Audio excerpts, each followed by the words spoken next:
but she seems to have a judicial record that seems to be balanced and tries to follow the law. And so I hope we do have a spirited set of hearings, and Supreme Court confirmation hearings tend to always meet that standard. And she ought to be asked about everything, from both the left and the right. What we can't continue to have is to have somebody like a Judge Sotomayor who is announced and based on one simple, tricky, but nonetheless case that the Supreme Court has now decided, have her called a racist or reverse racist, and she ought to withdraw her nomination because we're mad at her. Fortunately, the senators who will sit on this hearing in the Judiciary Committee, after a few days of this kind of nonsense, said, let's slow down. Let's examine her qualifications in the way we're supposed to at a confirmation hearing.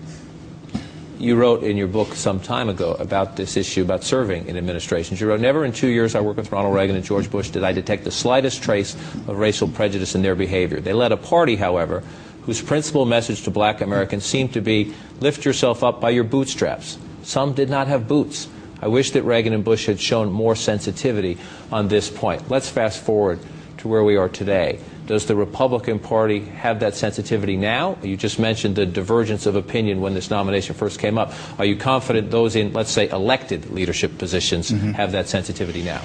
Well, if you look at the results of the election last fall and make a judgment on the basis of how the party did with respect to the Hispanic vote and the African American vote, realizing that President Obama, candidate Obama, had a significant advantage with those constituencies, we haven't done well enough.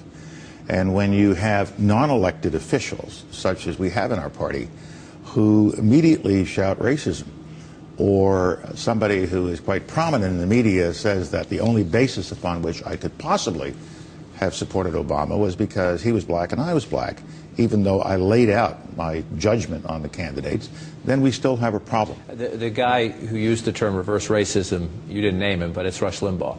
And he has said some not so favorable things about you, saying this guy says he's a Republican, but then he supported Obama, so he's not really a Republican. You're a Republican. Yes, and Mr. Limbaugh, of course, is entitled to his opinion, but he's not on any membership committee. He doesn't decide who I am or what I am, no more than I decide who he is or what he is. So we've had this running debate, let's call it that, and he's entitled to his opinion and the title of mine. One of the questions people would ask when you say I'm still a Republican, you supported President Obama, and you did make quite clear your reasons for doing so. Are you going to support him for re-election, or is it too soon to answer that question? It's too soon to answer that question, and I get asked questions like that all the time. I have voted Democratic over the years. I've voted Republican. I voted twice for Ronald Reagan, twice for the first Bush, and twice for the second Bush. And I voted for Jimmy Carter and Lyndon Johnson. I always try to find the person that I think is best qualified for the highest office in the land. I believe that our country is best served when there are two strong parties.